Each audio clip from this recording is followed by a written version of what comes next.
मेरे पुनर्जन्म के बाद मैंने सबसे पहला काम जो किया वो था पागलों की तरह क्लास बंक करके वर्कआउट करना, यहाँ तक कि टीचर की फेल करने की धमकी और मेरी गर्लफ्रेंड लियो रुयांग के ब्रेकअप की बात पर भी मैं बिल्कुल शांत था, क्योंकि एक और जिंदगी मिलने के बाद मुझे पता था कि बस 1 महीने बाद पूरी दुनिया में अलग अलग तरह के डेविल फ्रूट्स उगने वाले हैं। उस वक्त जिसे भी ये डेविल फ्रूट मिलेगा उसे बेमिसाल सुपर पावर्स मिल जाएंगी। पिछली जिंदगी में मुझे भी सुपर पावर्स मिली थी, लेकिन मेरे फ्रूट की ताकत बहुत कमजोर थी और मेरी फिटनेस भी बहुत खराब थी, जिसकी वजह से मैं ज़ॉम्बीज़ के हमले में बुरी तरह मारा गया था। अब जब मुझे दूसरा मौका मिला है तो जाहिर है मैं अपने इस ज्ञान का पूरा फायदा उठाऊंगा। हर उस चीज का इस्तेमाल करूंगा जो मेरे काम आ सके। जहाँ तक मुझे याद है यहाँ आस पास ही एक डेविल फ्रूट मौजूद है, कॉलेज के बगल वाली उस फलों की दुकान में। दुकान का नाम भी बड़ा अजीब है, सिर्फ तुम ही हो सबसे हसीन। लेकिन मुझे ये नहीं पता था कि वो डेविल फ्रूट आखिर किस दिन सामने आएगा, इसलिए मैं रोज उस दुकान से कुछ फल खरीदने जाता था ताकि इसी बहाने चेक कर सकूं कि वो डेविल फ्रूट आया है या नहीं। और आज भी मैं हमेशा की तरह उस फलों की दुकान में टहल रहा था। तभी अनानास वाले सेक्शन के पास 2 छोटी हरी डंडियों ने अचानक मेरा ध्यान खींचा। मैंने उसके ऊपर रखे अनानास को तुरंत हटाया और उस हरी डंडी का पूरा हिस्सा मेरी आंखों के सामने आ गया। हाँ, ये बिल्कुल वैसा ही था जैसा मुझे याद था। ये वही वन पीस की दुनिया का योको काइडो वाला डेविल फ्रूट था। मेरे दिल की धड़कनें तेज हो गई थी। मैंने खुद को शांत किया और जल्दी से बिल चुकाया। शक से बचने के लिए मैंने कुछ और फल भी खरीद लिए। जैसे ही मैं दुकान से बाहर निकला, सामने से मेरी टक्कर एक हट्टे कट्टे अधेड़ उम्र के आदमी से हो गई। वो और कोई नहीं बल्कि मेरी पिछली जिंदगी में अजूर ड्रैगन फ्रूट हासिल करने वाला वही आदमी था। मैंने मन ही मन चैन की सांस ली। अगर मैं एक पल की भी देरी कर देता तो ये अजूर ड्रैगन फ्रूट पक्का उसका हो जाता। अपने हॉस्टल वापस लौटने के बाद मैंने बिना एक पल सोचे अजूर ड्रैगन फ्रूट उठाया और उसका एक बड़ा सा बाइट ले लिया। भाई साहब, उसका स्वाद ऐसा था जैसे गटर के पानी में मीठा शरबत मिला दिया हो और उसमें एक सड़ा हुआ गंदा कपड़ा निचोड़ दिया हो। ऐसा लगा जैसे किसी ने वो कचरा सीधा मेरे मुंह में ठूंस दिया हो। मुझे इतनी तेज उल्टी आई कि बस पूछो मत, लेकिन मैंने किसी तरह उस घिनौने स्वाद को बर्दाश्त किया और उस फ्रूट को जबरदस्ती निगल लिया। मैंने अपने दिल को मजबूत किया और बचे हुए छिलके, बीज और उस छोटी सी पर्पल डंडी को भी एक साथ चबाकर खा गया। काफी देर बाद मैंने एक लंबी सांस छोड़ी। अब चमत्कार का बीज बोया जा चुका था। अब मुझे बस इंतजार करना था। फिर मैंने अपना फोन निकाला और शॉर्ट वीडियोस और फोरम स्क्रॉल करने लगा। सारे बड़े प्लेटफॉर्म्स छान मारने के बाद मैंने सर्च बॉक्स में एक आईडी टाइप की और पहला वीडियो प्ले किया। भाइयों, क्या तुमने ये देखा? ये थंडर फ्रूट है। मैं कमेंट सेक्शन में इसकी नीलामी कर रहा हूँ। जो सबसे ज्यादा पैसे देगा ये उसका होगा। इसे देखकर मेरे दिल में लालच आ गया। हालांकि मैंने अजूर ड्रैगन फ्रूट खा लिया था और कोई भी इंसान दूसरा डेविल फ्रूट नहीं खा सकता, लेकिन जब कयामत का दिन आएगा और सबको इसकी असली अहमियत पता चलेगी, तब करोड़ों रुपए देकर भी ये नहीं मिलेगा। ये लेन देन के लिए सबसे बेशकीमती चीज होगी और अगर मैं इसे किसी से नहीं बदलता हूँ तो भी मैं इसे अपने मम्मी पापा या अपनी छोटी बहन को तो खिला ही सकता हूँ। और वैसे भी दूसरा फ्रूट खाने का चांस एकदम खत्म नहीं हुआ है, बस उसके लिए बहुत तगड़ी ताकत और अच्छी किस्मत चाहिए। मैंने कमेंट सेक्शन में कुछ नहीं लिखा, बल्कि सीधा उस वांग तियानसी नाम के सुनहरे बालों वाले लड़के को डायरेक्ट मैसेज किया। भाई, तुमने ये नकली फल बहुत बढ़िया बनाया है, बिल्कुल असली लग रहा है। मुझे ये चाहिए और मुझे यकीन है तुम्हें भी पता होगा। कमेंट सेक्शन वाले तो बस मजे ले रहे हैं, तुम अपना असली दाम बताओ। तुम सीधा दाम बोलो, अगर सही लगा तो मैं अभी खरीद लूंगा। भाई, ये असली डेविल फ्रूट है। अगर मैं 10 लाख मांगू तो कोई बड़ी बात नहीं है ना? असली है तो तूने खुद क्यों नहीं खा लिया? अगर सच में बेचने का इरादा है तो कोई ढंग का दाम बता, वरना मैं तुझे सीधा ब्लॉक मार दूंगा। अरे अच्छा ठीक है, तो फिर 1 लाख। मेरी आखिरी बोली है 1000। तेरे इस एक्शन फिगर की जो हालत है ना, इसके लिए ये दाम बहुत है। सोचा था थोड़ा और बेवकूफ बनाकर पैसे ऐंठ लूंगा, लेकिन 1000 भी ठीक ही है। कुछ दिन तो ऐश से कटेंगे। ठीक है, तू पैसे भेज, मैं तुझे कुरियर कर दूंगा। तू कोई पक्का दुकानदार तो है नहीं? अगर मैंने पैसे दे दिए और तूने माल नहीं भेजा तो अपना पता दे, मैं खुद आकर तुझसे आमने सामने डील करूंगा। तू मेरा क्या ही उखाड़ लेगा। ठीक है, तो आमने सामने ही सही। क्या वो मुझे लूट लेगा? मैं पूरी रफ्तार से निकल पड़ा और उस पीले बालों वाले के बताए शहर पहुंच गया। स्टेशन तक पहुंचने में बस 2.5 घंटे लगे। तू ही है ना वो डेविल फ्रूट बेचने वाला? अपना QR कोड दिखा। मैं बस एक बार फल को देखूंगा कि असली है या नहीं, फिर स्कैन करके पैसे दे दूंगा। पहले पैसे निकाल, फिर माल देख। क्या हुआ, डर लग रहा है कि मैं पैसे मार लूंगा? ये तो तेरा ही इलाका है ना? पीले बालों वाले ने सोचा, बात तो सही है, इस इलाके में उसका भी थोड़ा बहुत भौकाल तो है ही। अगर इस बंदे ने पैसे नहीं दिए तो वो बस एक फोन घुमाएगा और उसके लड़के मिनटों में आ जाएंगे। मैंने वो थैला अपने हाथ में लिया। मेरे हाथ थोड़े कांप रहे थे। मैंने अंदर से वो डेविल फ्रूट बाहर निकाला। मेरी धड़कनें बहुत तेज हो गई थीं। कोई शक नहीं, ये बिल्कुल असली है। मैंने बिना कुछ सोचे समझे 1000 रुपए स्कैन किए, फल को अपनी जेब में रखा और तुरंत वापस मुड़ गया। अगर इस सड़े हुए शहर में ट्रेन की सुविधा होती तो मैं उसी वक्त गाड़ी पकड़कर घर निकल जाता। वापस लौटते समय मैंने अपना फोन निकाला और शॉर्ट वीडियो देखने लगा। तभी एक वीडियो ने मेरा ध्यान खींचा। हाल ही में कई लोग अचानक बेहोश हो रहे हैं और बहुत से लोगों के शरीर पर अजीब से धब्बे भी दिखाई दे रहे हैं। कुछ विशेषज्ञों का कहना है कि ये एक नए तरह का फ्लू हो सकता है, इसलिए सभी से मास्क पहनने की अपील की जा रही है और अपना बचाव करने को कहा गया है। ये खबर देखते ही मेरे तो होश ही उड़ गए। बेहोशी और शरीर पर धब्बे, क्या ये मेरे पिछले जन्म में आई तबाही से पहले के लक्षण नहीं है? मैंने बिना एक पल गंवाए अपने हॉस्टल के कमरे की तरफ दौड़ लगा दी। अपना पहले से पैक किया हुआ बैग उठाया और बाहर भागने ही वाला था कि तभी मेरे पीछे से एक भयानक चीख सुनाई दी। बहुत से लोग अचानक जमीन पर गिरने लगे। उनके शरीर पर धब्बे उभरने लगे थे और उसके तुरंत बाद एक अजीब सा भारीपन महसूस हुआ, जिसके दबाव से कोई भी अपनी जगह से हिल नहीं पा रहा था। और वो लोग जो पूरी तरह से बेहोश हो चुके थे, उनमें अचानक भयानक बदलाव होने लगे। उनकी आंखें बाहर की तरफ निकल आईं, उनके नाखून तेजी से बढ़ने लगे और बेहद नुकीले और लंबे हो गए। वो पागलों की तरह हॉस्टल के कमरों से बाहर निकलने लगे। ये देखकर अनगिनत छात्र अपनी जान बचाने के लिए रोते चिल्लाते हुए बाहर की तरफ भागे। लेकिन ठीक उसी पल मुझे अपने अंदर एक ऐसी शक्ति का एहसास हुआ जो मेरी रगों में गहराई से जाग रही थी। मेरे शरीर में नीले ड्रैगन की ताकत उमड़ने लगी। मैंने आसमान की तरफ सिर उठाकर ड्रैगन की तरह एक जोरदार दहाड़ लगाई। मेरी त्वचा पर नीले रंग के ड्रैगन वाले स्केल्स उभरने लगे। मेरे सिर पर ड्रैगन के सींग निकल आए और मेरे दोनों हाथ ड्रैगन के पंजों में बदल गए। मेरा पूरा शरीर एक ड्रैगन का रूप लेने लगा था और सीढ़ियों पर मौजूद मेरे सारे क्लासमेट्स सच में बहुत डर गया था। मुझे लगा कि मैं भी जमीन पर गिरे उन लोगों की तरह कोई दानव बन गया हूँ। लेकिन इंसान और जानवर का ये मिला जुला रूप लेने के बाद मेरी ताकत बहुत बढ़ गई थी। मेरी ताकत, बचाव करने की क्षमता, रफ्तार और चोट ठीक होने की गति, सब कुछ कई गुना बढ़ गया था। तभी अचानक मेरे पीछे से 2 ज़ॉम्बीज़ दहाड़ते हुए मुझे काटने दौड़े। मैंने अपने ड्रैगन के पंजे घुमाए और पल भर में ही उन्हें हवा में उछालकर दूर फेंक दिया। दूसरे कमरे से एक और ज़ॉम्बी बाहर निकला। मैंने सीधा अपना मुंह खोला और आग की एक जबरदस्त लपट उस पर छोड़ दी। उस तपती हुई आग ने पलक झपकते ही उसे राख में बदल दिया। लेकिन आग का ये एक गोला उगलने के बाद ही मुझे लगा जैसे मेरी बहुत सारी ऊर्जा खत्म हो गई है और इस डेविल फ्रूट की ताकत पूरी तरह से मेरे शरीर की ऊर्जा पर ही टिकी थी। भले ही बाद में मैं हाकी का इस्तेमाल सीख जाऊं, लेकिन आखिर में मेरी ऊर्जा तो खर्च होगी ही। पहले ईश्वरीय वरदान के समय शरीर को मजबूत करना सबसे जरूरी होता है। मैं कोई कैरो की तरह राक्षस प्रजाति का तो हूँ नहीं और ना ही मेरे पास उसके जैसी दानवी ताकत है। इसलिए ये नीले ड्रैगन वाला फ्रूट मिलने के बाद भी मैं इसकी पूरी ताकत का इस्तेमाल नहीं कर सकता।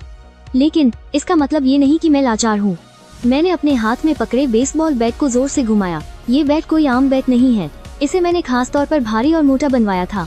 ज़ॉम्बीज़ का सिर फोड़ने के लिए ये एकदम सही है। मैंने अपना बैट उठाया जिस पर बिजली की नीली चिंगारियां दौड़ रही थीं। ये नीले ड्रैगन का फ्रूट मुझे 3 प्राकृतिक शक्तियों, हवा, आग और बिजली पर काबू पाने की ताकत देता है। माना कि इसकी ताकत किसी प्राकृतिक फ्रूट जितनी नहीं है, लेकिन मेरे हमलों को दमदार बनाने के लिए ये काफी है। मैं हॉस्टल की सीढ़ियों पर दुश्मनों को चीरता हुआ आगे बढ़ा और जल्दी ही बाकी छात्रों का ध्यान भी मेरी तरफ खिंच गया। मेरे लगातार ज़ॉम्बीज़ को मारने की वजह से उन डरे हुए छात्रों को भी अपनी जान बचाने की थोड़ी मोहलत मिल गई। बिजली से चमकता हुआ मेरा ये बेसबॉल बैट बिल्कुल किसी थंडर बागुआ हमले की तरह कह ढा रहा था। मेरे सामने आने वाला हर ज़ॉम्बी एक ही वार में ढेर हो रहा था। लेकिन मैं इन सबको मारने के नशे में नहीं डूबा था, बल्कि लड़ते हुए तेजी से सीढ़ियों से नीचे की तरफ भाग रहा था। मेरे दिमाग में बस 2 ही बातें थीं। पहला, किसी भी तरह अपने घर पहुंचना। इस नई जिंदगी में मैं अपने माता पिता और छोटी बहन पर कोई आंच नहीं आने दूंगा।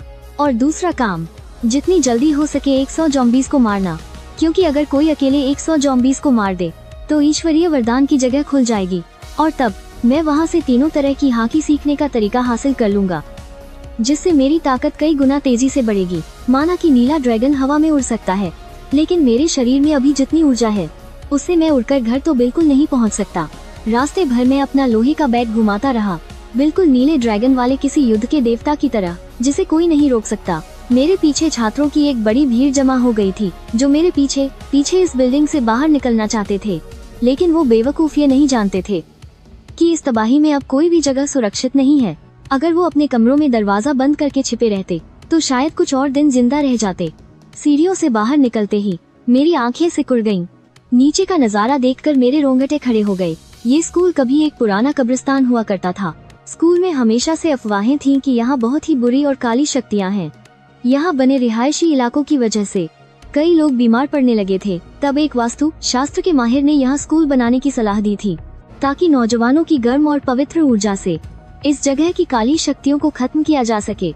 लेकिन अब ज़ॉम्बी वायरस के फैलने की वजह से वो सूखी हड्डियों वाले पुराने मुर्दे भी जमीन फाड़कर बाहर निकल आए हैं, और जो भी जिंदा इंसान उन्हें दिख रहा है वो उस पर हमला कर रहे हैं। कोई मुझे बचाओ।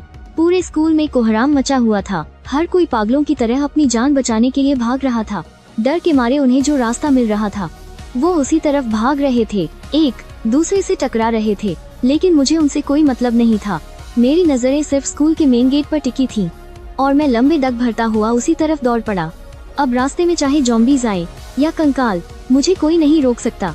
मैंने उन सबको एक ही बार में कुचल डाला, और आखिरकार जब मैं लड़ते हुए स्कूल के गेट तक पहुंचा तो मेरा शरीर अचानक सुन्न पड़ गया। सिर्फ मैं ही नहीं, ज़ॉम्बीज़ समेत वहाँ मौजूद हर कोई अपनी जगह पर जम गया था। बिल्कुल ऐसा लग रहा था जैसे पूरी दुनिया का समय ही रुक गया हो। उसके बाद मेरी आंखों के सामने बस अंधेरा छा गया। पहला ईश्वरीय वरदान डेविल फ्रूट प्रकट हो रहा है। गॉड स्पेस खुल रहा है।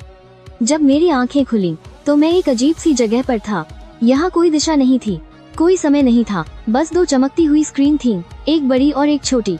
बड़ी स्क्रीन पर लिखा था गॉड शॉप, और छोटी स्क्रीन पर पर्सनल पैनल चमक रहा था। मैं अपने पिछले जन्म से ही इन चीजों के बारे में अच्छे से जानता था। ये किसी अनजान शक्ति द्वारा दिए गए मौके थे।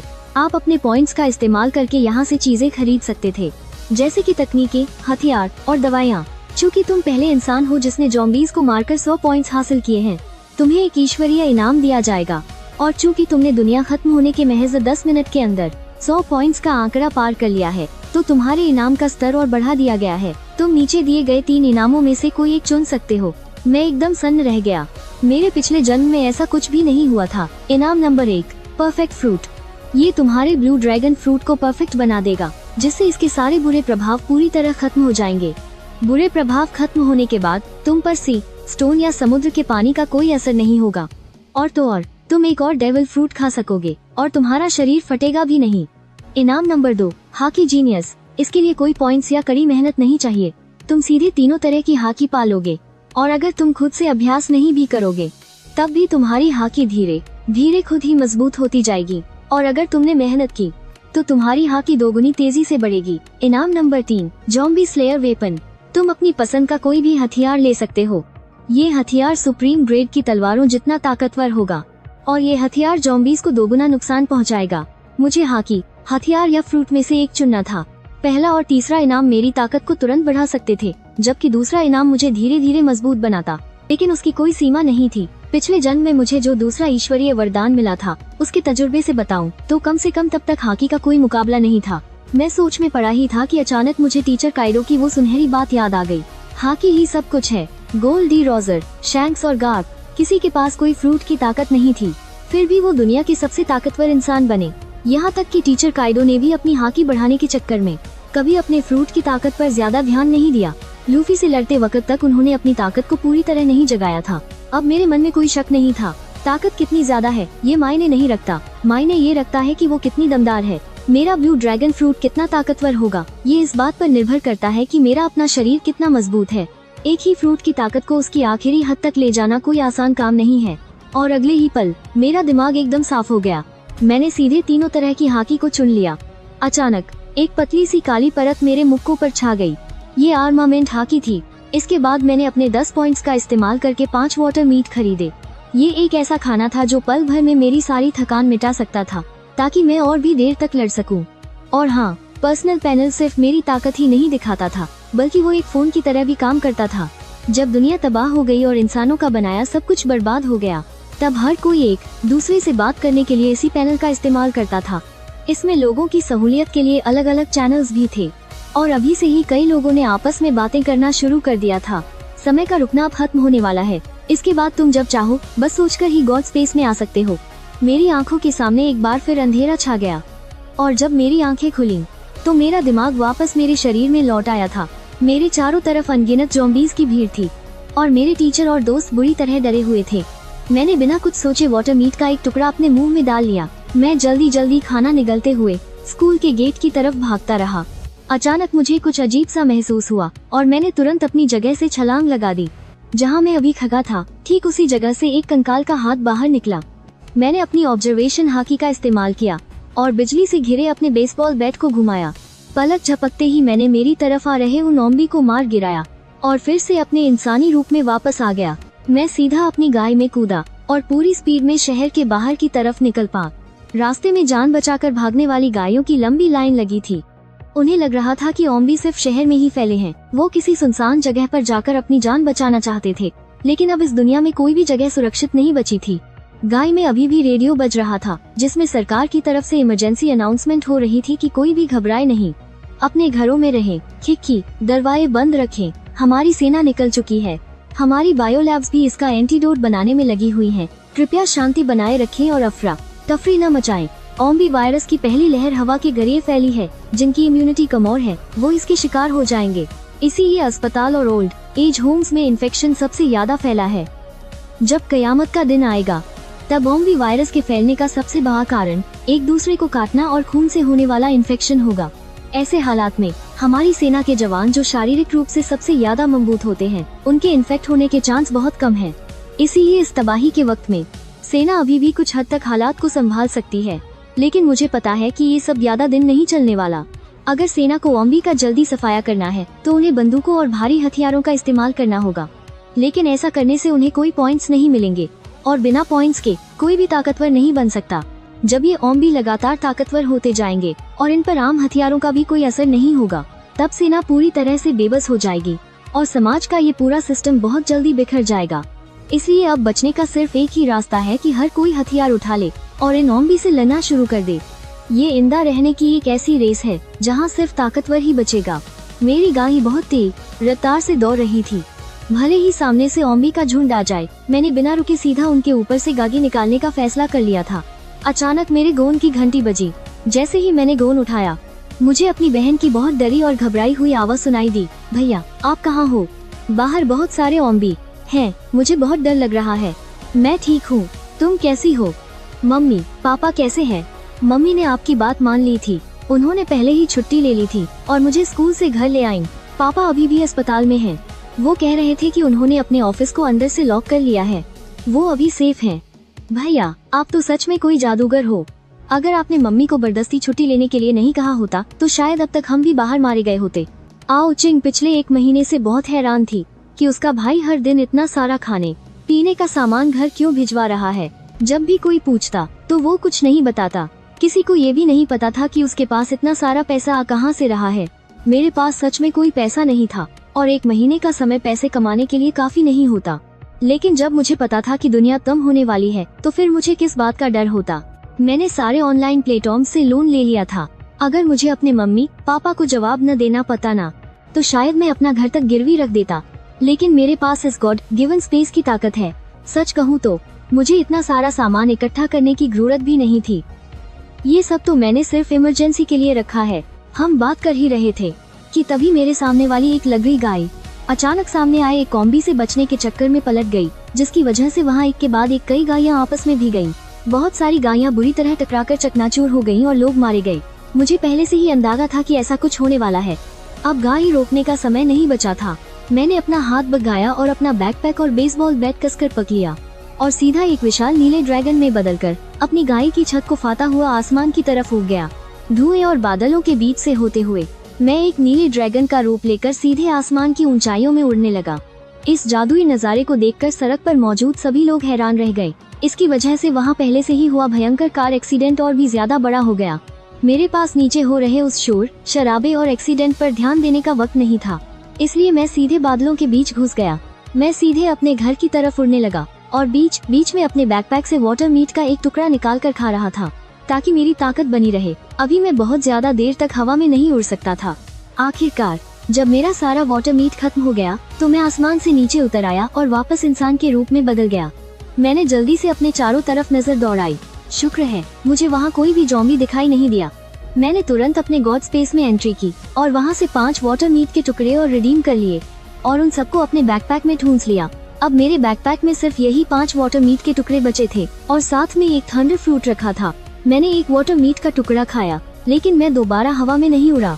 वाटर मीट से भले ही शरीर की ताकत वापस आ जाती है, लेकिन अगर मैं लगातार इसी के भरोसे रिकवर होता रहा तो मेरी ताकत और भी तेजी से खत्म होने लगेगी और इससे दिमागी थकान बिल्कुल भी दूर नहीं होती। मैंने अपना नक्शा खोलकर चेक किया। मुझे अब एक सड़क ढूंढनी थी और वहाँ से कोई गाड़ी पकड़नी थी। सही रास्ता तय करने के बाद मैं एक बार फिर से नीले ड्रैगन में बदल गया। इस बार मैं सिर्फ 10 मिनट ही उड़ा था कि तभी मुझे नीचे एक हाईवे दिखाई दिया जिस पर बहुत सारी गाड़ियाँ तेज रफ्तार से दौड़ रही थीं और मुझे अपने लिए एक मजबूत सी ऑफ रोड गाड़ी ढूंढनी थी। नीचे गाड़ियों की उस भीड़ में बहुत से लोगों ने आसमान में उड़ते हुए इस नीले ड्रैगन को देख लिया था। तुरंत ही कुछ लोगों ने अपने मोबाइल से इसका वीडियो भी बना लिया और उसे गॉड स्पेस के कम्युनिकेशन चैनल पर अपलोड कर दिया। भाइयों, मैंने अभी एक ड्रैगन देखा है। इतना विशाल नीला ड्रैगन, यह कम से कम 10 मीटर लंबा तो होगा ही। यह ड्रैगन पक्का काइडो वाले ड्रैगन फ्रूट की वजह से होगा। पता नहीं किस बंदे की किस्मत इतनी अच्छी है जिसे इतना ताकतवर मिथिकल जोआन फ्रूट मिल गया। अरे यार, एक बार मुझे भी एक थंडर फ्रूट मिला था, लेकिन मुझे लगा वो नकली है, इसलिए मैंने उसे बेच दिया। एक असली डेविल फ्रूट, वो भी लॉगिया टाइप का इतना रेयर थंडर फ्रूट, और उसने उसे सिर्फ 1000 पॉइंट्स में बेच दिया।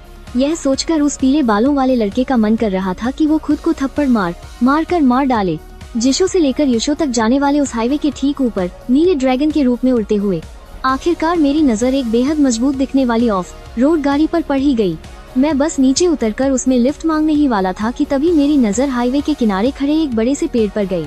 वहाँ एक हल्की सी रोशनी चमक रही थी। उसे देखकर मेरे दिल की धड़कन अचानक तेज हो गई। मैं उड़कर उस बड़े से पेड़ की तरफ नीचे जाने लगा और जैसे ही मैं उसके पास पहुंचा, मेरी ड्रैगन वाली आंखें फटी की फटी रह गईं। भगवान सच में मेरे साथ था। मैंने देखा कि उस पेड़ की सबसे ऊंची डाल पर, जहाँ कभी कोई फल नहीं उगता था, उन घनी पत्तियों के बीच एक फल लटक रहा था। यह फल दिखने में बिल्कुल किसी मकई जैसा लग रहा था।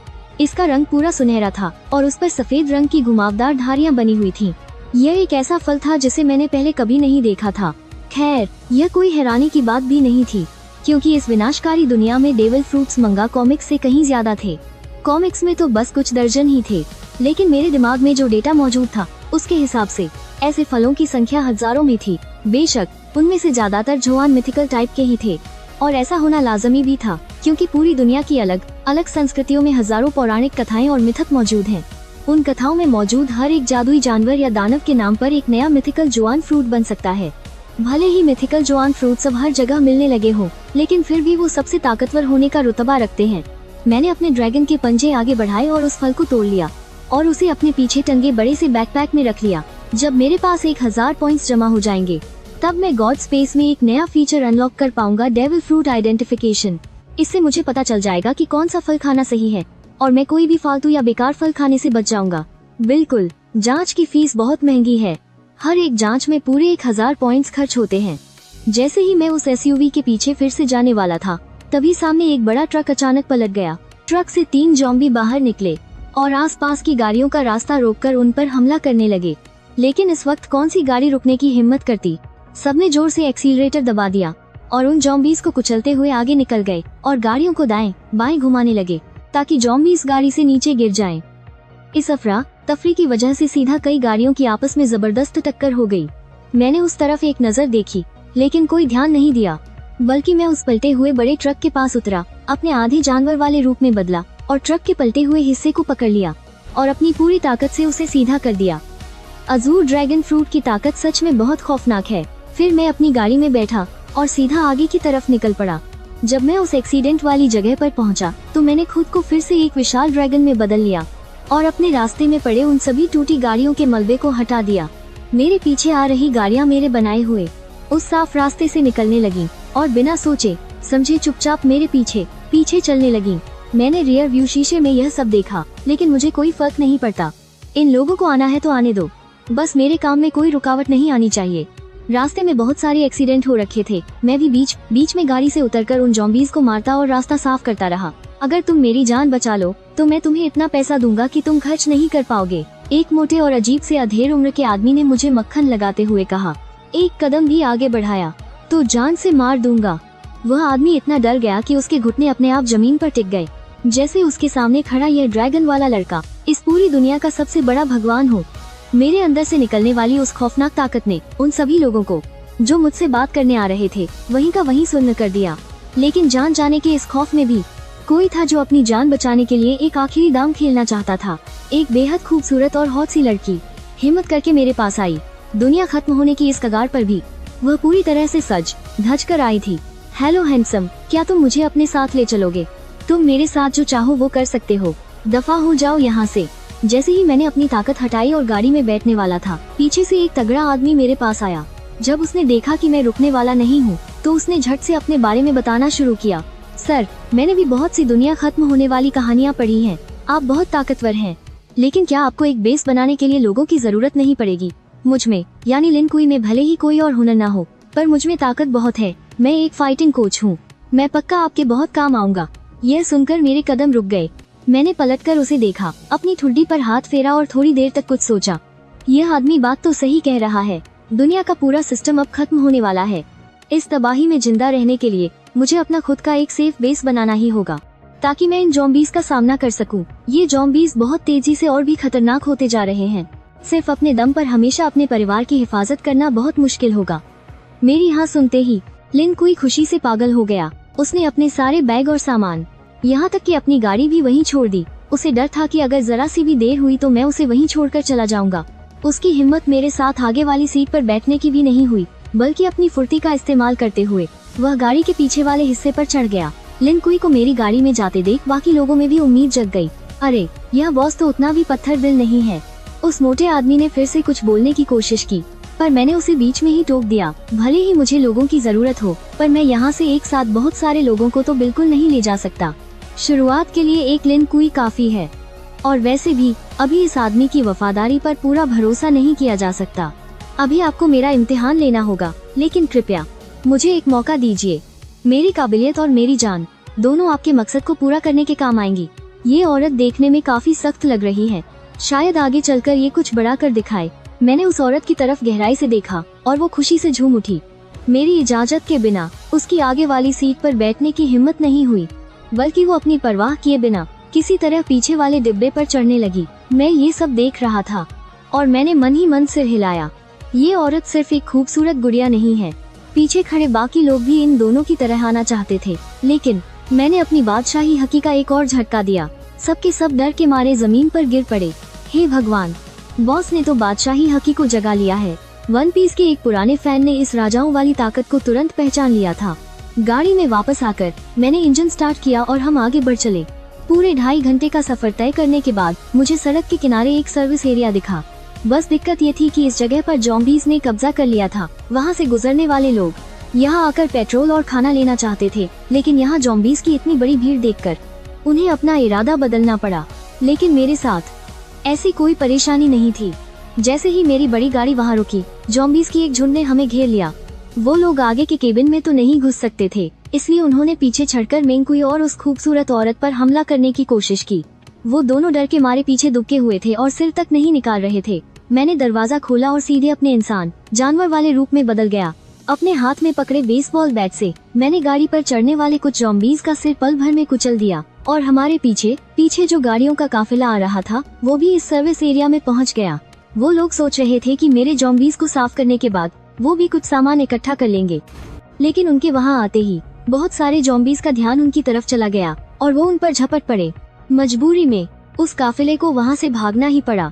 इधर मैंने एक वार से सारे ज़ॉम्बीज़ को मार गिराया। बस एक ज़ॉम्बी को मेंकुई की प्रैक्टिस के लिए जिंदा छोड़ दिया। मानना पड़ेगा, मेंकुई वाकई एक फाइटिंग कोच है।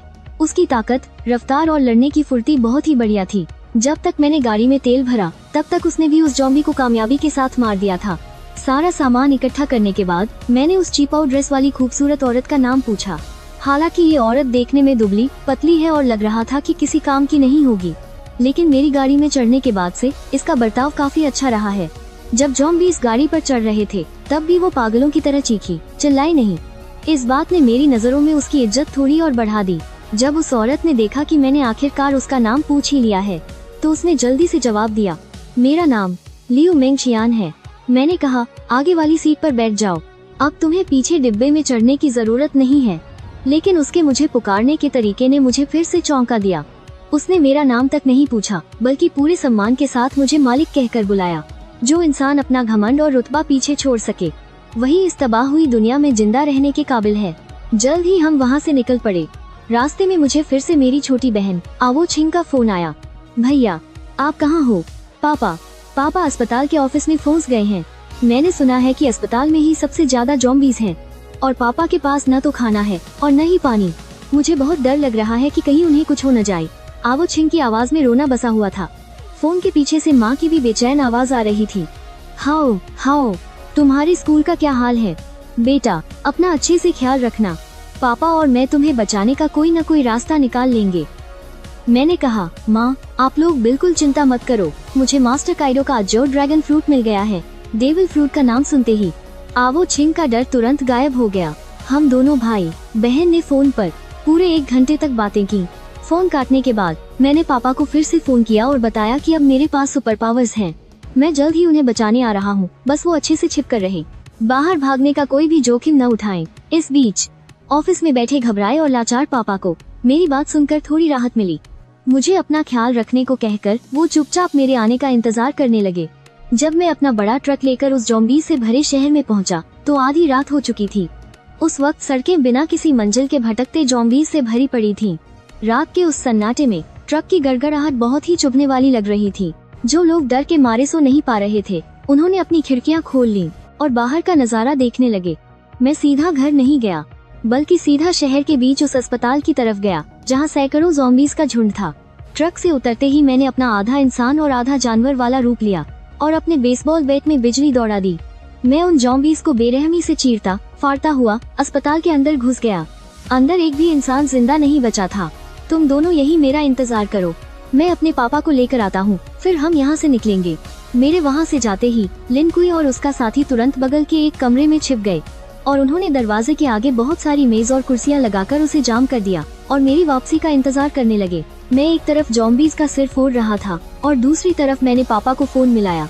पापा मैं आपके अस्पताल पहुँच गया हूँ, आप कौन से ऑफिस में हैं? दूसरी तरफ आओ हाई भूख और प्यास से तड़प रहे थे और बाहर दरवाजा पीटते ज़ॉम्बीज ने उनकी जान सुखा रखी थी।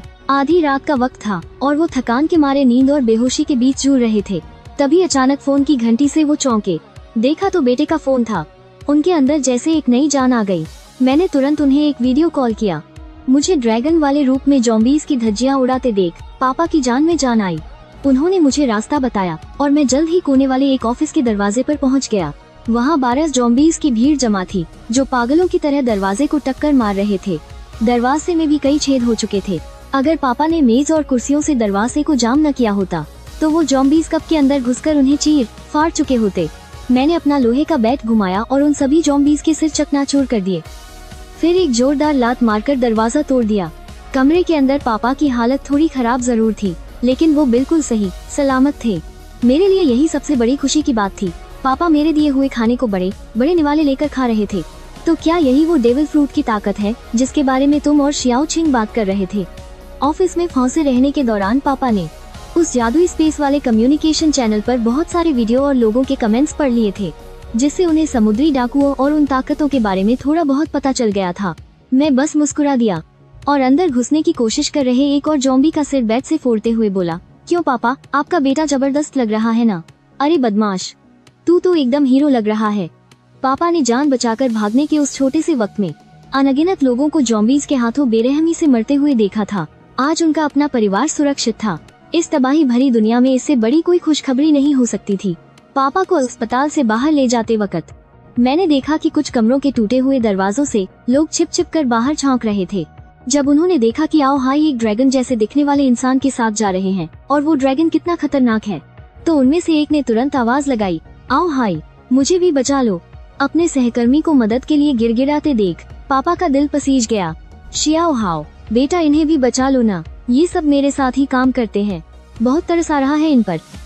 मैंने रूखेपन से जवाब दिया, इन्हें बचा भी लिया तो क्या अब मैं इन सबको एक एक करके इनके घर छोड़ने जाऊंगा और अगर ये घर पहुंच भी गए क्या हम इन लोगों की चीख पुकार को अनसुना करके जिंदा रह सकते हैं? मैंने अपने पिता का हाथ खींचा और वहाँ से तेजी से निकल गया। जब हम लिन तोंग और लियू मेंकियान के कमरे के पास से गुजरे तो मैंने दरवाजे से टकराने वाले उन ज़ॉम्बीज़ को खत्म किया और फिर अपने डंडे से कमरे का दरवाजा तोड़कर उन दोनों को बाहर निकाल लिया। मुझे वापस लौटता देख उन दोनों ने तुरंत बड़े सम्मान के साथ कहा, मालिक। लेकिन यह सुनकर मेरे पिता एओहाई पूरी तरह से चौंक गए। उन्होंने अविश्वास से मेरी तरफ देखा। एक हट्टा कट्टा पहलवान और एक बेहद खूबसूरत लड़की, ऐसे लोग भला उनके बेटे की इतनी इज्जत क्यों कर रहे हैं? वह खूबसूरत लड़की उनके बेटे को मालिक कहकर बुला रही थी। क्या उनका बेटा उनकी पीठ पीछे इतने गुलछर्रे उड़ा रहा है? भले ही मैं 2 जन्मों की यादें रखने वाला एक बेहद बेशर्म इंसान था, लेकिन इस वक्त मेरा चेहरा भी शर्म से लाल हो रहा था। फिर भी मैंने खुद को शांत दिखाने का नाटक किया और कहा, ये दोनों मेरे चेले हैं जो मुझे रास्ते में मिल गए थे। लेकिन एओहाई की नजरों से साफ पता चल रहा था कि उन्हें मेरी बात पर रत्ती भर भी यकीन नहीं है। उनके चेहरे पर साफ लिखा था, तुम पक्का झूठ बोल रहे हो। मेरे पास कहने को कोई लफ्ज ही नहीं बचे थे, इसीलिए मैंने आगे कोई सफाई नहीं दी और उन सभी को बड़े ट्रक के पास ले आया। मैंने पिताजी को आगे वाली सीट पर बिठाया और लियू मेंकियान को वापस ट्रक के पिछले हिस्से में भेज दिया। घर लौटने के बाद मेरी बहन एओचिंग बड़ी ही हैरानी से लियू मेंकियान को घूर रही थी। कितनी खूबसूरत औरत है। और अभी इस औरत ने मेरे भैया को क्या कहा? मालिक, भैया बाहर जाकर आखिर क्या गुल खिला रहे हैं। और तो और वो इस औरत को घर तक ले आई, और वो हट्टा कट्टा पहलवान। अगर वो कहे कि वो कोई स्पेशल फोर्स का जवान है तो मैं वो भी मान लूंगी। खैर छोड़ो, जब वो भैया को बॉस बुलाता है तो ठीक ही होगा। इस समय लियू मेंकियान एक वफादार नौकरानी की तरह अपने दोनों हाथ अपने पेट के पास बांधकर चुपचाप मेरे पीछे खड़ी थी। वही लिन कुई साफ तौर पर काफी घबराया हुआ लग रहा था। वैसे तो वो काफी बेबाक इंसान है, लेकिन ये उस बॉस का परिवार था जिसके प्रति वो वफादार था। उसे समझ नहीं आ रहा था कि वो उनके साथ कैसे पेश आए। आखिरकार मेरी माँ लियू यू ने आगे बढ़कर खुद ही कहा, तुम सब थक गए होगे और भूख भी लगी होगी, चलो आकर खाना खा लो। जब उन्हें पता चला था कि उनका बेटा घर लौटने वाला है तो उन्होंने अपनी नींद ही त्याग दी थी। वो पूरी रात खाना बनाती रहीं, बस इसीलिए ताकि उनका बेटा और पति घर आकर कुछ गरम खा सके। लेकिन उन्हें अंदाजा नहीं था कि उनका बेटा अपने साथ 2 और लोगों को ले आएगा। ऐसे में खाना थोड़ा कम पड़ गया, लेकिन शुक्र है कि मैंने पहले से ही बहुत सारा डिब्बाबंद खाना रख लिया था। मैंने कुछ डिब्बे खोले और खाने की मेज सजा दी। लिन तोंग और उसे एक तरफ झिझकते हुए खड़े देखकर मैंने तुरंत उन्हें भी साथ आकर खाने के लिए बुलाया। लिन तोंग जैसे ही आगे बढ़ने वाला था, लियू मेंकियान बीच में बोल पड़ी, मुझे बस थोड़ा सा डिब्बाबंद खाना दे दीजिए। मेरी क्या हैसियत जो मैं मालिक के साथ एक ही मेज पर खाना खाऊं। उसके ये अल्फाज सुनते ही वहाँ मौजूद हर एक इंसान के होश उड़ गए। एओचिंग की शक भरी निगाहें हम दोनों के चेहरों को घूरने लगीं। ओह, तो मुझे अब समझ आया, आप दोनों इसी तरह से एक दूसरे के साथ फ्लर्ट करते हो ना। उसकी बात अभी पूरी भी नहीं हुई थी कि मैंने उसके माथे पर जोर से एक उंगली मार दी। दर्द के मारे उसकी आंखों में आंसू छलक आए। उसने गुस्से में मेरी बांह पकड़ी और जोर से दांत गड़ा दिए। रात के खाने के बाद मैंने अपने बैग से डेविल फ्रूट्स निकाले। मेरे पास यहाँ 2 डेविल फ्रूट्स रखे हैं। इनमें से एक रंबल फ्रूट है और दूसरा क्या है ये मुझे भी ठीक से नहीं पता। तुम दोनों इन्हें खा लो। ये सुनकर लिन कुई और लियू मेंकियान दोनों ही हक्के बक्के रह गए। उन्हें यकीन नहीं हो रहा था कि मेरे पास अभी भी 2 और फल हैं। उनकी आंखों में उन फलों को पाने की एक गहरी तरफ साफ झलक रही थी। एओचिंग ने बड़ी ही उत्सुकता से उन दोनों फलों को उठाया और उलटने लगी। फिर उसने वो जादुई फल माँ पिताजी को देखने के लिए दे दिए, लेकिन एओहाई ने उन्हें देखने के बाद वापस मुझे थमा दिया। इनमें से एक शाओचिंग को खाने के लिए दे दो। अब हमारी उम्र हो चुकी है, अगर हम इसे खाएंगे भी तो यह पूरी तरह से बर्बाद ही जाएगा। हाँ बेटा, तुम हो ना हमारी हिफाजत के लिए, बस हमारे लिए इतना ही काफी है। ये इतनी कीमती चीज है, इसे तुम ही रखो, तुम्हारे ज्यादा काम आएगी। मेरे पास पहले से ही अज्योर ड्रैगन फ्रूट है, आगे चलकर मेरी ताकत बहुत तेजी से बढ़ेगी। आप लोग ये फ्रूट खा लोगे तो तेजी से ज़ॉम्बीज़ को मार पाओगे और फिर हाकी की ट्रेनिंग का तरीका हासिल कर लेना। इस तबाही की दुनिया में जिंदा रहने के लिए यही सबसे जरूरी है। लेकिन इतनी देर समझाने के बाद भी मम्मी पापा ने साफ मना कर दिया। मैं बिल्कुल लाचार हो गया और मुड़कर आओ चिंग की तरफ देखा। तुम इनमें से एक चुन लो। आओ चिंग तो पहले से ही टकटकी लगाए देख रही थी। जब उसे लगा कि आखिरकार उसकी बारी आ गई है तो वो खुशी से उछल पड़ी। उसने दोनों फ्रूट्स उठाए, कभी इधर देखा कभी उधर, लेकिन काफी देर सोचने के बाद उसने रंबल फ्रूट मुझे वापस कर दिया। अरे तुम रंबल फ्रूट नहीं खा रही, लोजिया टाइप की एलिमेंटल पावर शुरुआत में बिल्कुल अजेय होती है और कौन जानता है कि इस वाले की पावर क्या होगी डिवाइन स्पेस में। डीमन प्यूरिफाइंग पोशन मिलता है जो डेविल फ्रूट के साइड इफेक्ट्स को खत्म कर सकता है और इंसान एक और फ्रूट खा सकता है। भैया आप अभी इतने ताकतवर हो, आप वो पोशन पक्का हासिल कर लोगे। ये रंबल फ्रूट आप पर बहुत जंचेगा। मैं बस ये वाला खा लेती हूँ। चलो ठीक है, पहले मैं इसकी जांच कर लेता हूँ। अगर पावर अच्छी हुई तो ही तुम इसे खाना। फ्रूट की जांच करने का ऑप्शन तभी खुलता है जब आपके पॉइंट्स 1000 हो जाएं। आओ चिंग के पॉइंट्स अभी 0 हैं, तो जाहिर है उसे ये बात नहीं पता थी। मैं स्कूल से लड़ता हुआ घर आया और फिर सेंट्रल हॉस्पिटल के गेट पर भी मैंने कत्लेआम मचाया था। मैं 1000 से भी ज्यादा ज़ॉम्बीज़ को मार चुका हूँ, तो मैं आसानी से एक बार इसकी जांच कर सकता हूँ। नहीं नहीं, 1000 पॉइंट्स बहुत ज्यादा है। ये कहकर उसने मेरी बात तक नहीं सुनी और झट से उस सुनहरे भुट्टे जैसे दिखने वाले फ्रूट को उठा लिया और एक ही बार में उसे मुंह में ठूंस कर गटक गई। ये देखकर मेरे होश उड़ गए। मुझे बिल्कुल उम्मीद नहीं थी कि आओ चिंग इसे ऐसे ही खा जाएगी। अगर इस फ्रूट की पावर बेकार निकली तो पछताने का भी कोई फायदा नहीं होगा, लेकिन आओ चिंग पहले ही उसका एक टुकड़ा निगल चुकी थी। अब जो होना था सो हो गया। अब बस यही दुआ कर सकते थे कि इसकी पावर दमदार हो। वहाँ मौजूद सभी लोग आओ चिंग को ही घूर रहे थे और उसमें होने वाले बदलावों को ध्यान से देख रहे थे। आओ चिंग खुद भी बहुत घबराई हुई थी और अपने शरीर में दौड़ने वाली उस जादुई पावर को महसूस कर रही थी। जल्द ही उस पावर ने उसके पूरे शरीर को घेर लिया और उसका शरीर बदलने लगा और फिर उसका शरीर तेजी से सिकुड़ने लगा और वो एक हथेली जितनी छोटी सफेद बालों और सुनहरी धारियों वाली चूहिया बन गई। ये तो जोआन टाइप है। सब तुरंत समझ गए कि ये फ्रूट किस तरह का है, लेकिन ये छोटी चूहिया बहुत ही खास लग रही थी। बहुत मुमकिन था कि ये कोई आम जानवर नहीं है। भैया आप सब कितने बड़े लग रहे हो। मेरी ये पावर किस क्लास की है? नॉर्मल, एंशिएंट या फिर मिथिकल जोआन? मिथिकल जोआन का नाम सुनते ही मैं खुशी से झूम उठा। लगता है मेरी बहन का तुक्का सही बैठ गया। मिथिकल जोआन में कुछ खास तरह की पावर होती है। तुम्हारी पावर क्या है ये देखो। ये कहते ही आओ चिंग ने जमीन के नीचे गोता लगाया और वो सीधे फर्श के बीच की जगह में घुस गई। हैरानी की बात यह थी कि जमीन पर एक खरोंच तक नहीं आई। कुछ ही सेकंड में वो छोटी चूहिया मेरे पीछे से बाहर निकल आई और फिर वो अपने इंसान और जानवर वाले रूप में आ गई। मैं बड़ी शान से आप सबको बताती हूँ मेरी डेविल फ्रूट की पावर। मेरे फ्रूट का नाम है जोआन माउस फ्रूट। ये मिथिकल जोआन की ट्रेजर माउस फॉर्म है और इसमें कुल 3 तरह की ताकतें हैं। पहली पावर है मिट्टी और पत्थर की किसी भी रुकावट के आर पार जाना, जैसे जमीन के अंदर घुसना या दीवारों के पार निकल जाना। मेरे लिए तो यह पानी के एक पर्दे से गुजरने जैसा है। और दूसरा, मेरे पास एक अलग खजाना छिपाने की जगह है जहाँ मैं बेजान चीजों को रख सकता हूँ। यह कहते हुए आओ चिंग ने कोने से एक पोंछा उठाया और उसे अपनी छाती के अंदर डालने लगी। सब लोग आंखें फाड़ कर देखने लगे जब उन्होंने इतनी लंबी और भारी चीज को उसकी छाती के अंदर जाते हुए देखा। माँ लियू यू ने तो अपनी बेटी की छाती के पास सिर ले जाकर अंदर हाथ डालकर उसे छुआ भी। फिर आओ चिंग ने दोबारा अपनी छाती में हाथ डाला और उस लंबे और भारी पोंछे को बाहर निकाल लिया। तुम्हारी यह जगह कितनी बड़ी है? मेरा पूरा ध्यान बस इसी सबसे जरूरी सवाल पर था। जहाँ तक मुझे पता है पहले दैवीय वरदान के दौरान कोई भी चीजें रखने वाला जादुई उपकरण नहीं मिला था। आगे चलकर ऐसा कुछ मिलेगा या नहीं इसके बारे में मुझे कुछ नहीं पता, लेकिन आओ चिंग की यह शक्ति अगर अंदर जगह काफी बड़ी हुई ना तो बहुत सारी चीजें बिना खोने के डर से साथ रखी जा सकती हैं। अभी यह सिर्फ 10 क्यूबिक मीटर है, लेकिन जैसे जैसे इस जादुई फल की ताकत बढ़ेगी यह जगह भी धीरे धीरे बड़ी होती जाएगी। अभी खत्म कहाँ हुआ है, मेरे पास एक और ताकत है। मैं तो और भी हैरान रह गया। जमीन के अंदर जाना, दीवारों के आर पार निकलना और साथ में सामान रखने की जादुई जगह। यह तो पहले ही किसी दैवीय शक्ति जैसी है। उसके पास और भी शक्तियाँ हैं। अरे बाप रे, यह सुनकर मेरे मुंह से तो बस गाली ही निकलने वाली थी। जमीन के आर पार जाना, सामान रखने की जगह और ऊपर से खजाना ढूंढना। अचानक मुझे अपनी नीले ड्रैगन की ताकत फीकी लगने लगी, लेकिन फिर मैंने सोचा कि ड्रैगन के पास भी तो बहुत सारी ताकतें हैं। सबसे पहले यह एक ही समय में हवा, आग और बिजली, इन तीनों प्राकृतिक तत्वों को काबू कर सकता है। दूसरा, बादलों और धुएं के सहारे यह हवा में उड़ सकता है। और आखिर में बाकी जानवरों वाली शक्तियों के मुकाबले इसमें कहीं ज्यादा जबरदस्त ताकत है। इसके अलावा बचाव, रफ्तार और घाव भरने की क्षमता भी बहुत बढ़ जाती है। अगर दोनों की तुलना की जाए तो नीला ड्रैगन लड़ने में ज्यादा माहिर है, जबकि यह खजाना ढूंढने वाला चूहा लड़ने के अलावा दूसरी मददगार शक्तियों पर ज्यादा जोर देता है। लेकिन इसकी भी अपनी कुछ कमियां हैं। आओ चिंग की आवाज अचानक थोड़ी उदास हो गई। बाकी जानवरों वाली शक्तियों से अलग, जब मैं जानवर का रूप लेती हूँ ना तो मेरी ताकत और बचाव लगभग 0 हो जाता है। लड़ने की तो कोई ताकत ही नहीं बचती।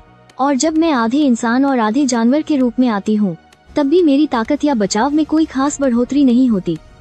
यह बिल्कुल एक आम इंसान होने जैसा ही रहता है, लेकिन मेरी रफ्तार बहुत तेज है मेरा अंदाजा है कि मेरी स्पीड बाकी जादुई जानवरों वाली शक्तियों से कम 2 गुनी ज्यादा है। अपनी बात खत्म करते करते आओ छिंग के चेहरे पर बहुत गर्व था। सच कहूँ तो यह लड़ने के लिए बना कोई शैतानी फल नहीं है, लेकिन इसका काम नीले ड्रैगन से भी कहीं ज्यादा बड़ा है।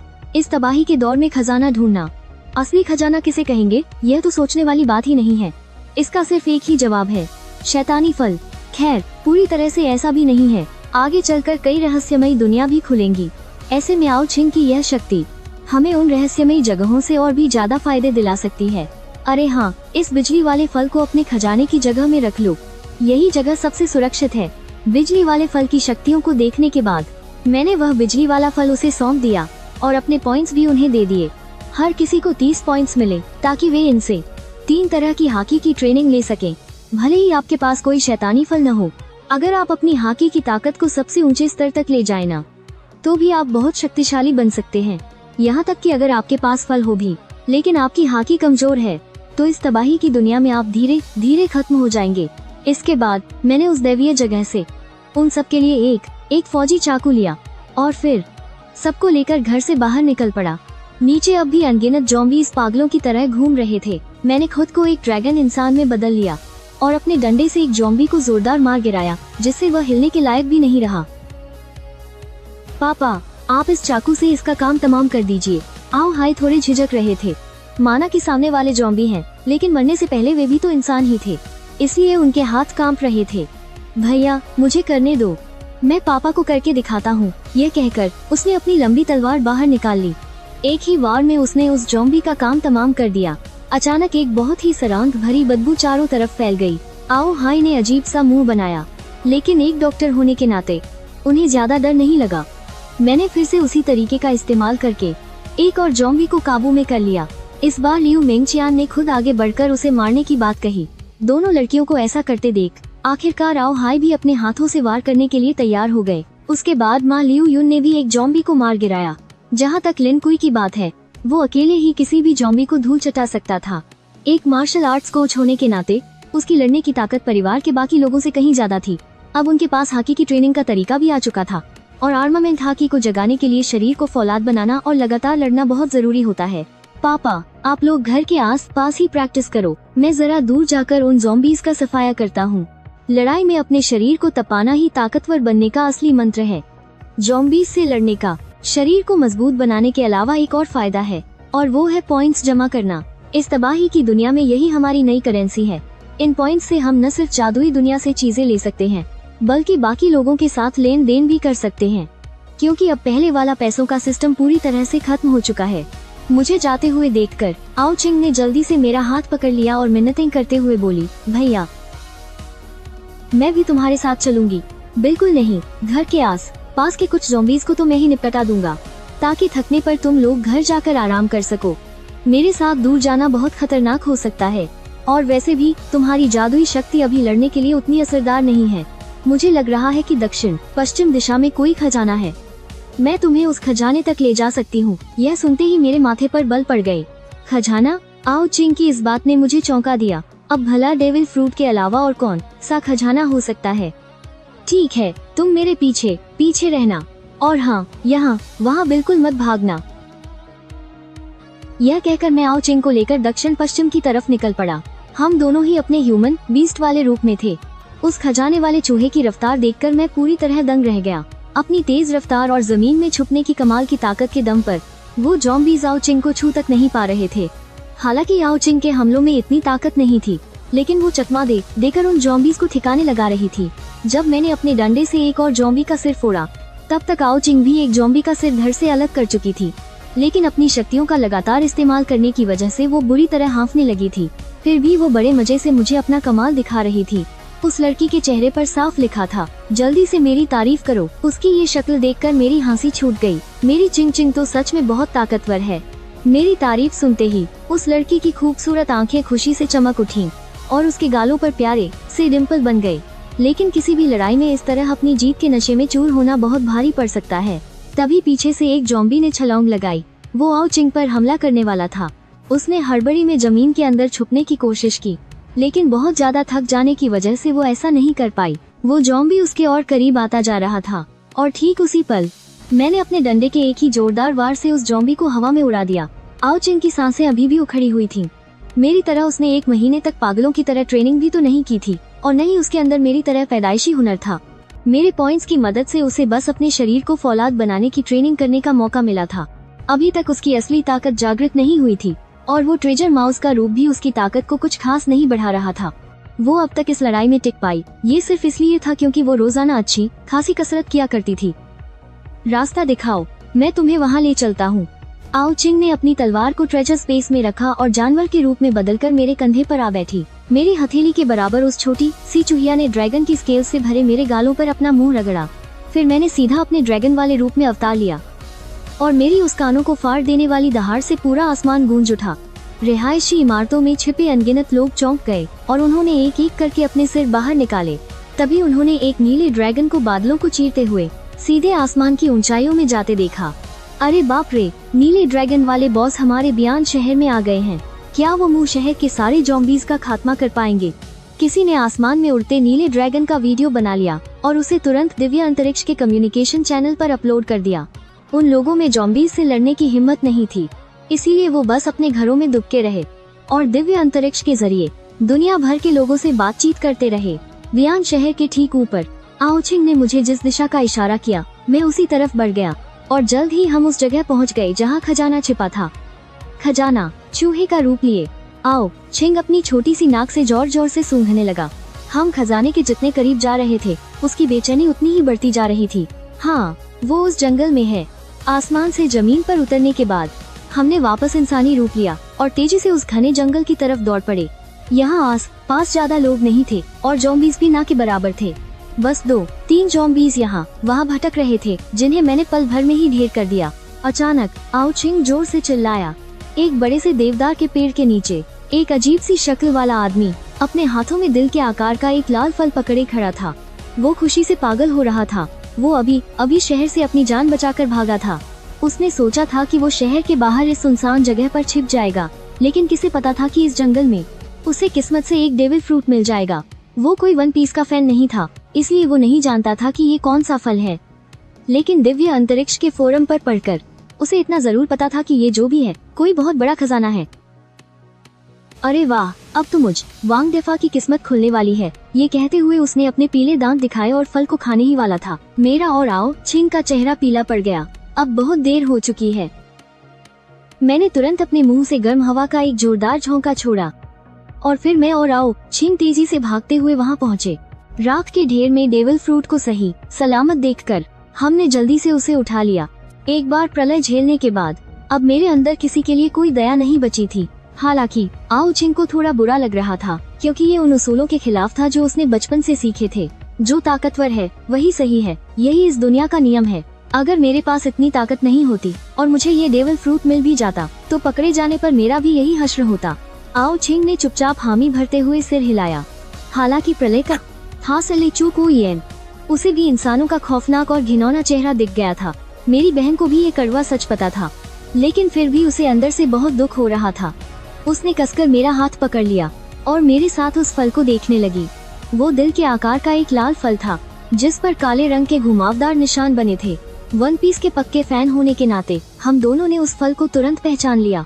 ये वन पीस की दुनिया का सबसे महंगा फल था। नीका फ्रूट की तरह ही इसकी कीमत भी 5 अरब बेली थी। ये सर्जरी फ्रूट था। पिछले जन्म में जिसे ये सर्जरी फ्रूट मिला था, वो दुनिया का एक बेहद मशहूर और ताकतवर योद्धा था। लेकिन ये अजीब सा दिखने वाला आदमी उस ताकतवर योद्धा से बिल्कुल अलग था। ऐसा लगता है कि इस अजीब से आदमी ने ये फल तो खा लिया होगा, लेकिन फिर ये सर्जरी फ्रूट वापस से प्रकट हो गया होगा दुनिया के किसी और कोने में, और फिर किसी असली ताकतवर योद्धा ने इसे खा लिया होगा। इस प्रलय की दुनिया में भी डेविल फ्रूट बिल्कुल कॉमिक की तरह ही काम करते हैं। अगर इसके असली मालिक की मौत हो जाए तो ये फल दोबारा से कहीं भी अपने आप प्रकट हो जाता है।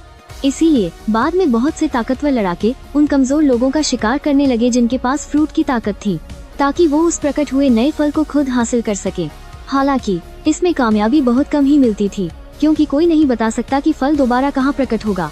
भाई, ये सर्जरी फ्रूट हम पिताजी को दे सकते हैं, उन्हें ये फल बहुत पसंद आएगा। आओ। हाउ को तुरंत इस सर्जरी फ्रूट का ख्याल आ गया। सबसे सही जगह। पिताजी, ओ हाई, एक सर्जन है। वो खजाना अब हमारे हाथ में है जिसमें उन्हें पक्का दिलचस्पी होगी। मैं फिर से एक नीले ड्रैगन में बदल गया और ओचिन को अपनी पीठ पर बिठा लिया।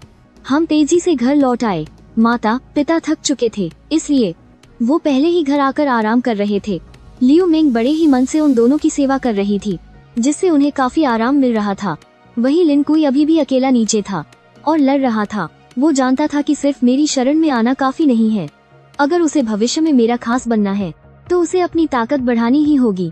इस वक्त नीचे और भी कई लोग ज़ॉम्बीज़ को मारने की कोशिश कर रहे थे। आखिरकार उस देवी स्टोर में मिलने वाली चीजें थी ही इतनी शानदार, लेकिन सबसे सस्ती 3 रंगों वाली हॉकी की ट्रेनिंग के लिए भी 10 पॉइंट चाहिए थे, यानी कि पूरे 10 ज़ॉम्बीज़ को मारना।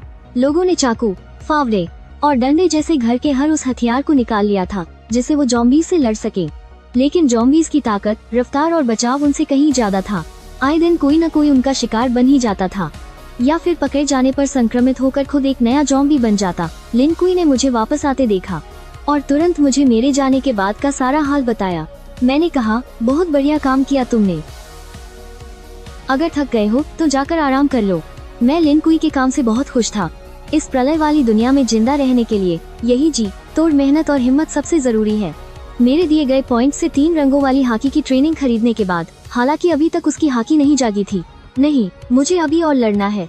लेकिन लिन कुई साफ महसूस कर सकता था कि हर एक लड़ाई के साथ उसका शरीर थोड़ा और मजबूत हो रहा था।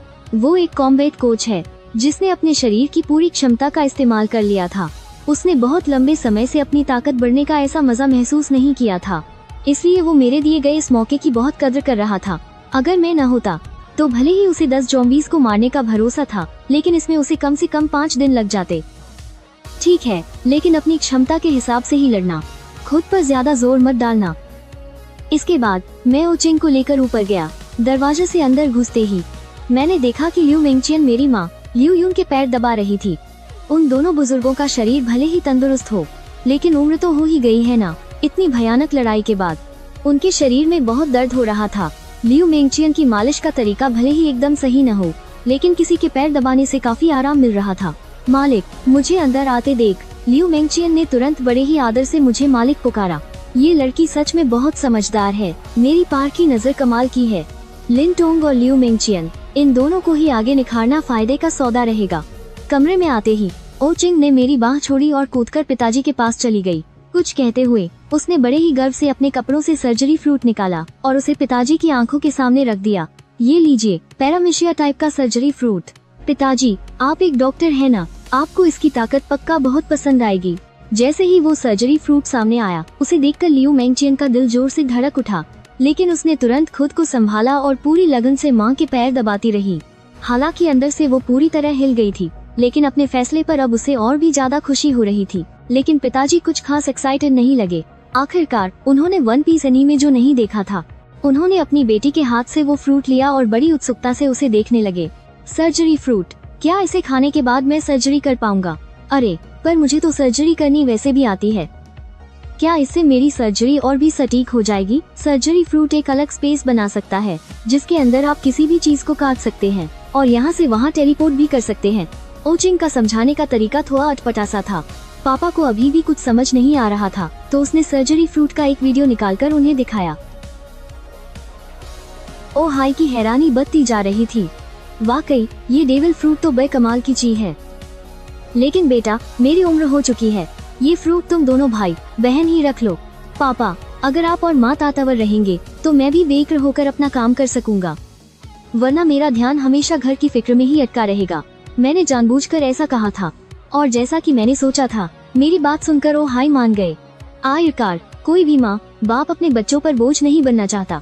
जैसे ही पापा ने उसका एक बाइट लिया, एक बहुत ही गंदा स्वाद उनके मुंह में ऐल गया। उन्हें मुंह बनाते देख हो यूए ने जल्दी से कहा, डेविल फ्रूट खाने में बहुत गंदे होते हैं, लेकिन इसे थूकना मत, चबाना मत, सीधा निगल जाओ। बस एक बाइट ही कागी है। अब जल्दी से अपने शरीर में उस डेविल फ्रूट की ताकत को महसूस करो। देखो क्या तुम उसे इस्तेमाल कर सकते हो। ओ हाई ने वैसा ही किया और अपने अंदर उठ रही उस ताकत पर ध्यान लगाया। उन्होंने धीरे से अपना हाथ उठाया और तुरंत ही उनके चारों तरफ एक पारदर्शी शील्ड बन गई।